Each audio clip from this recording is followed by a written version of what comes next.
ইসলামের ফুল নবীজি মার বেহেশতে ছিলেন নবী একেন গাছের ডালেতে।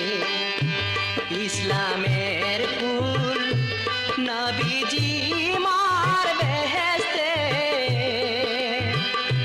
ছিলেন নবী একেন গাছের ডালেতে।